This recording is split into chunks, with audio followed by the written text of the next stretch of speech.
Very late. Very, very late. We're very late. Super tagal ng aming sleep. Tamad na tamad kami dahil dyan sa fog na yan. So yes, wala tayong makikita kundi fog. Anyway, ilalaban pa rin namin. So nag-aayos na kami. This is my outfit for today. Hello! Ito ang current situation ngayon sa Sapa. So, we're on our way papunta sa Moana. Hindi kaya delikado to? Hindi tayo nakikita. Hindi naman.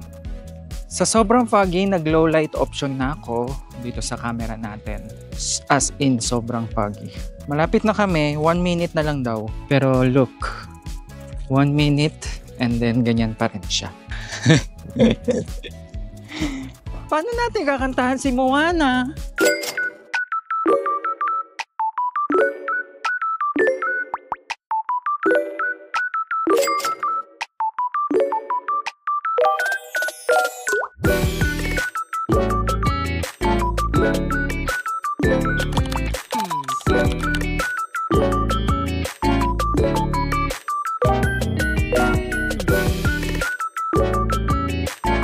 Ito yung Moana Cafe. Punta na ako dito sa upuan namin. Tapos mamaya na lang kami gala doon. Hindi kita, sayang. Ang ganda pa naman, no? What to do? Ibig sabihin maaraw pa rin kasi nag-aano yung shades ko eh. Ano sa fog? Sa fog, mag-aano ba yung ano ko sa fog? Yan na. Kukunin na niya yung coffee.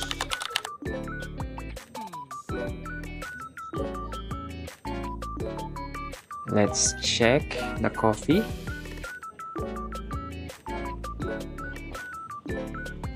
Here's Moana. Moana Coffee. Moana Coffee View.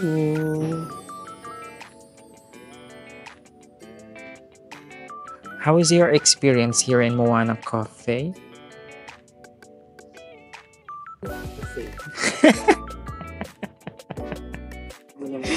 Super pasay. Kahit yung love, hindi ko mabasa. Hindi makita sa video. Anyway, mag-ano na lang tayo. Mag-review na lang tayo ng coffee nila.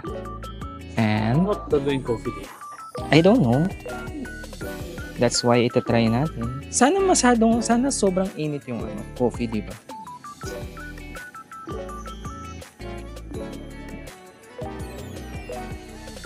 This is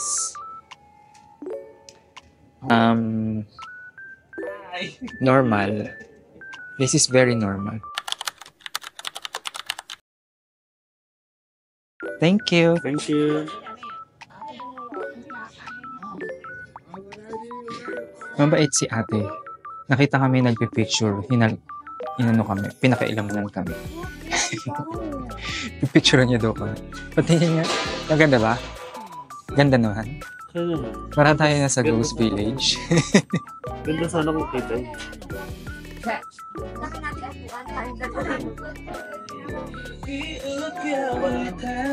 Nagkakaroon na ng visuals paunti-unti. Okay na to?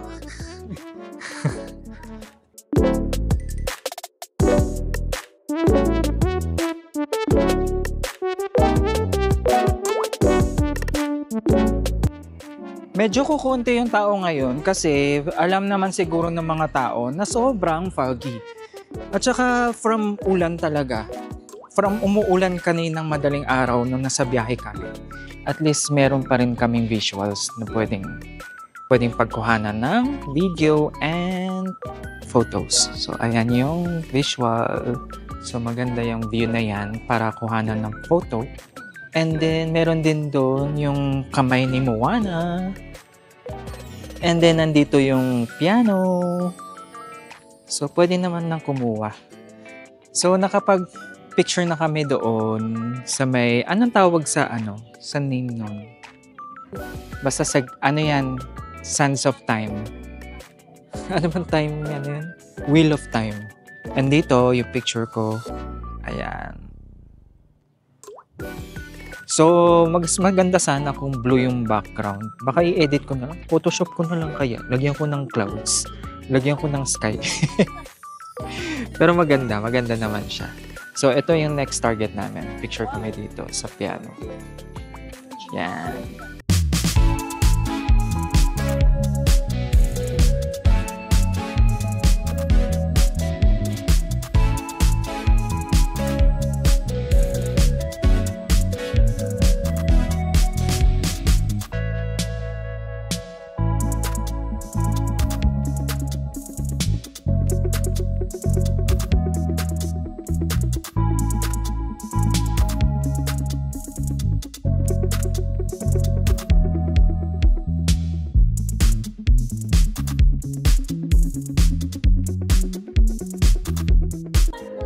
Biritera yung mga music dito sa Moana.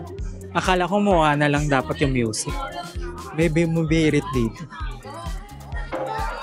Maganda yung weather. Ayun nga sabi ni Dad. Masarap yung weather. Kaso sobrang foggy nga lang talaga. Pero tiyaga lang. Meron din naman nakuha. Kahit ganun. So, enjoy pa rin naman. So, ayun, we're done here na. And pupunta naman kami sa city center. So, pasyal-pasyal. Balak namin i-postpone na lang yung Fancy Pan. Gagawin namin siya sa third day. Kasi nakalagay sa weather na parang magiging okay yung weather sa third day namin dito. So, gagawin na lang namin siya sa third day. Sa ngayon, yung dapat activity namin for Thursday, yun na yung gagawin namin today. Ganito kalamig, nag-yoyosi ako. Yosi! So lalakarin na lang namin ulit, again, papunta doon sa city center. Hindi na kami mag-taxi or anything. Kasi puro walking lang kami. Ang goal namin is maka 30,000 steps. Hindi ko alam kung possible. Pero yes, mag-walk lang kami. And ito yung path na walk namin.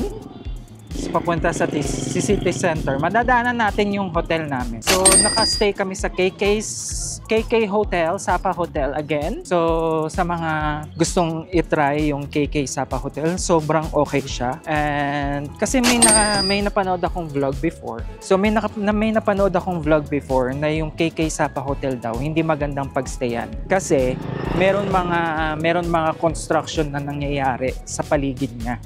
2019 pa yata yung vlog na yun. So medyo hesitant akong i-book talaga yung KK Sapa Hotel dahil dun sa vlog na yun. Pero nung first hand experience naman namin, okay siya as in. Tapos nakalagay din dun sa vlog niya na hindi daw okay yung breakfast, which is hindi naman ako agree kasi nakita ko natikman namin yung breakfast, so, sobrang okay siya as in.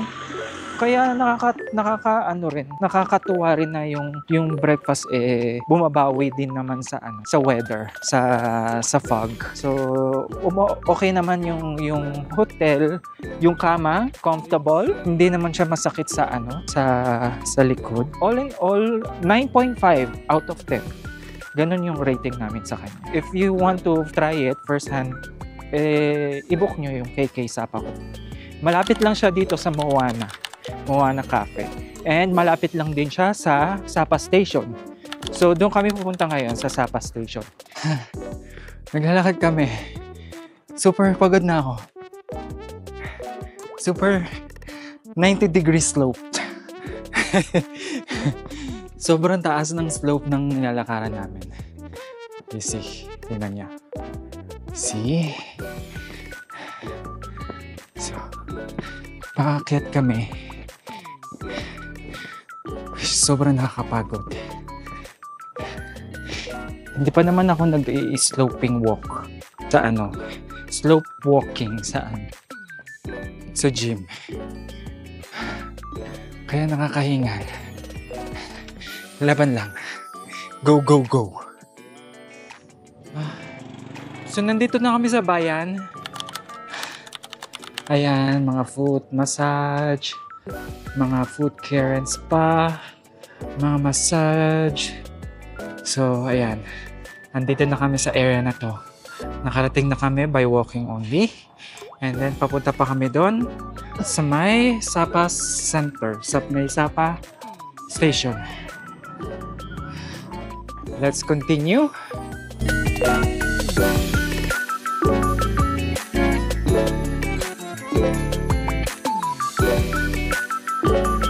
And then, eto na, Sapa Station. Super walang makita.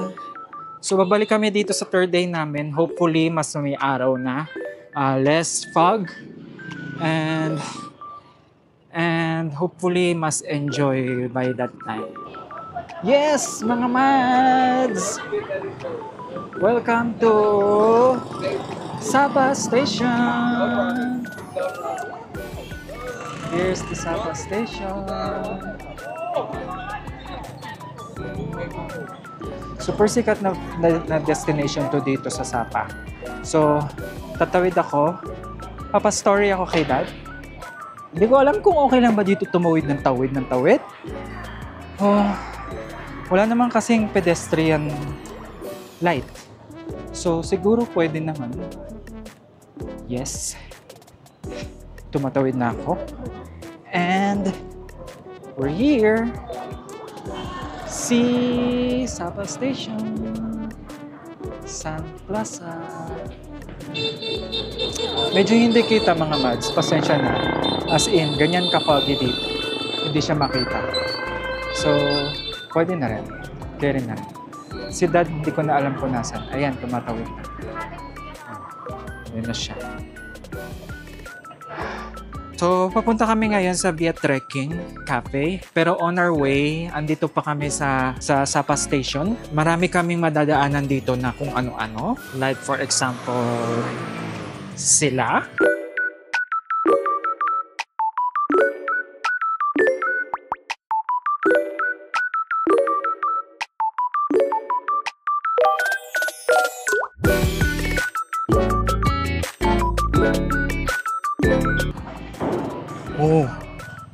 Oh.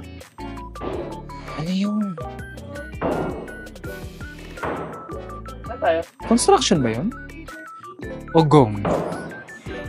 Gong ba yun? Diretso lang? Dire-diretso lang. Yes. This is the fog that we are looking for.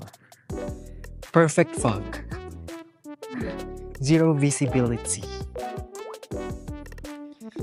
Pero siyempre, dahil foggy, fresh pa rin. Fresh.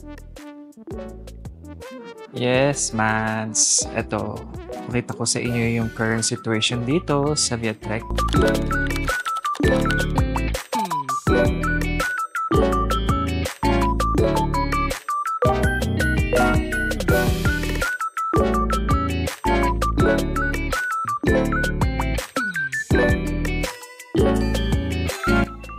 Mahalo ko na. So, nag-order na lang kami dito ng coffee since wala namang eksena din. So, ayan. Coffee in the Clouds. Yun ba yung pangalan? Hindi yata. Pero parang coconut coffee yata yan. Hindi ko sure. Tapos, ito yung view natin. Very nice. Perfect. Perfect coffee for a perfect view. Wala kang makita. Nag-order na lang kami kasi kailangan ko na mag-CR. Nasa CR na ako. Grabe yung mist to. Nakikita ko yung mist dito. Tambay-tambay lang muna kami dito.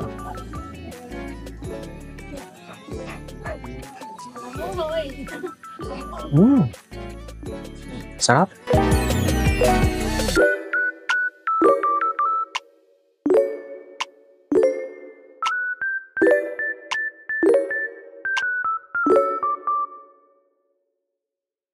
So ngayon, ano ba? Kakain na ba tayo? Nag-iisip kami kung kakain na ba kami or what?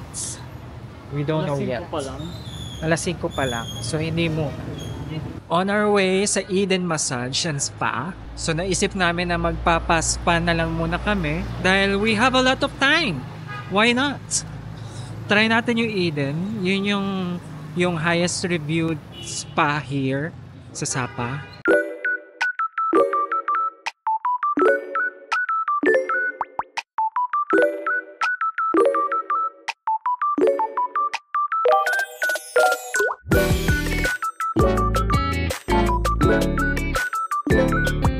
Ito na ba? Ah, here. Eden.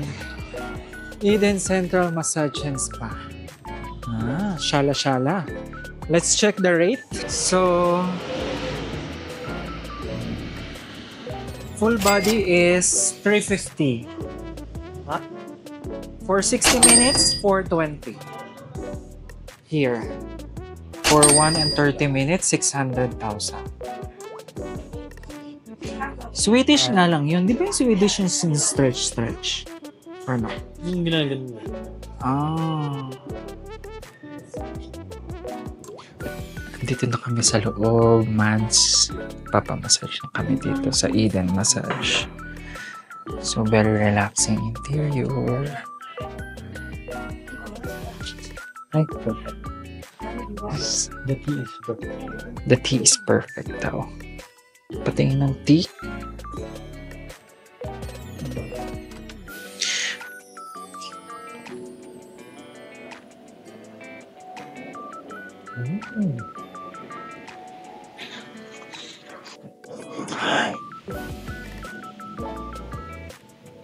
Ang sarap ng tea.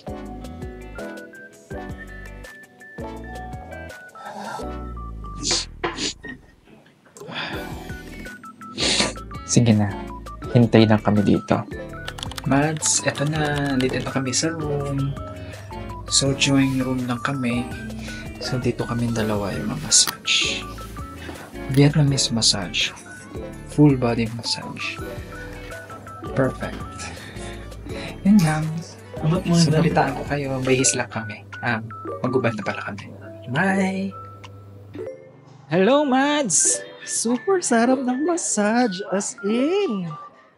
As in, super sarap talaga. Perfect. Perfect for this weather. Perfect para sa maghapon na walking. As in, you should all try it. Kapag nandito kayo, kailangan nyo, it is a must try talaga pag nandito kayo sa Eden Central Massage. So, legit and super sarap talaga. Nasa labas na ulit kami. Papunta kami sa aming kakainan. On our way doon sa restaurant na kinainan ni Ivan the vlogger. So, we'll check that out. Sabi kasi masarap yung spring roll doon. So, check lang namin.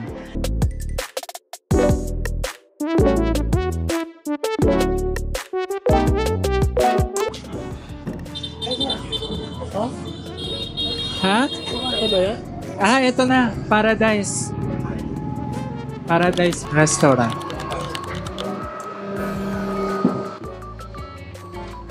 Okay, pasok lang kami.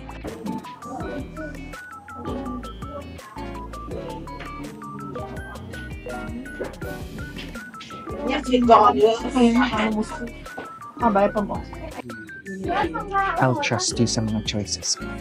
Bali mo ito dyan eh. Titingnan namin yung in-order ni Ivan. Spring rolls. Rice yung in-order niya. Sa labas siya kumain. Tapos pangalawa, kailangan natin guys. Doon. Tapos try natin ang soup. So, nandito na kami sa Paradise Restaurant, mga Mads. So, umorder na kami. Hindi na namin napakita yung buong order namin. Nabawasan na namin dahil super Tommy Jones. So, ito yung pork and vegetable spring roll. Recommended to. Masarap siya. Tapos, ito yung sizzling pork. Tapos, ayan yung pho. So, itong pork with onions, medyo kulang siya. Kulang sa lasa. So, patabang tong sizzling pork at saka yung pho din kulang din sa lasa. So sinasabi namin na yung pho meron talagang ganun na matabang na version. Feeling ko kasi kapag yung pork yung nilagay dun sa pho, mas malasa. Pero dahil pork din tong sizzling pork, tapos hindi rin siya malasa, baka hindi rin maging malasa yung pho. At saka ba, di ba, iba-iba rin sila ng lasa ng pho. Dito sa Sapa, dun sa Hanoi, dun sa... So baka dito sa Sapa, hindi. Sa hotel ba kayo? Sa hotel, ori naman daw siya, yung breakfast. So baka ito lang, yung paradise lang. So all in all, okay naman. Kailangan mo lang timplahan yung mga food nila. Kasi baka dahil paradise sila, less pampalasa. So kailangan magtimplahan. Ikaw na bahala mag-adjust ng gusto mong timpla. Okay? Pero recommended talaga yung spring roll. Sarap siya. Siguro hanap na lang kayo ng ibang option, yung mas malasa. Pero sa mura lang to, di ba? Yeah. Mamaya, bibigyan namin yung total kung magkano talaga siya lahat. So, pupunta kami after nito, pupunta kami Kong Coffee. Kong Cafe. Kong Cafe. Super sikat na coffee cafe dito. Pero nung nadaanan namin, parang hindi naman ganun karami yung tao. Yes, yes. Thank you so much. Thank you. Bye-bye. Good night. Yes. So, ayun. Naka 300 kami all in all sa kinainahan. Ano lang yun, no?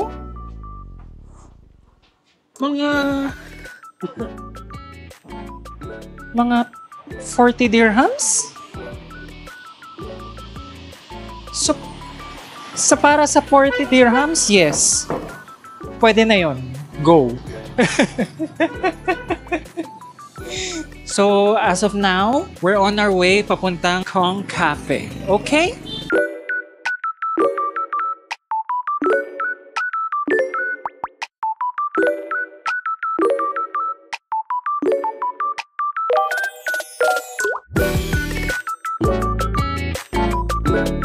So, pasok kami dito.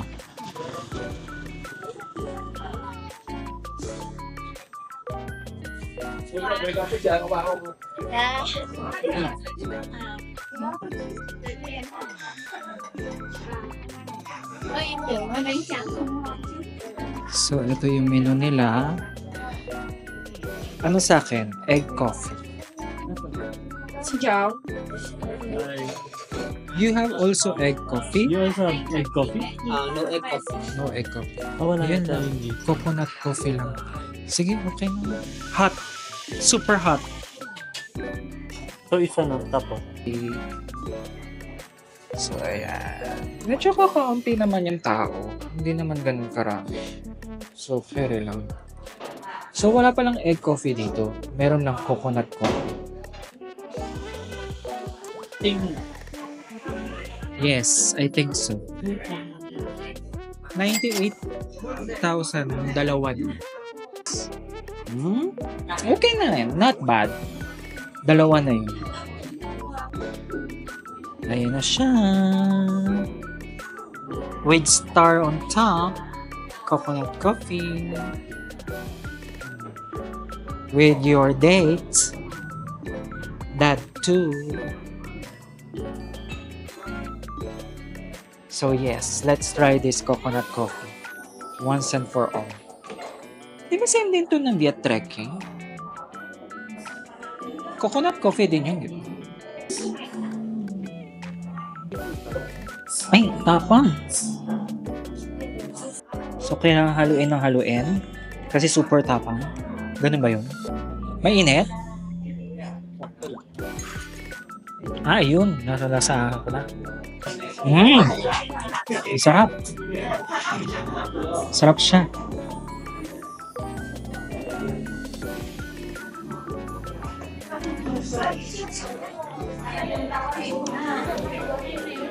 With matching smoke.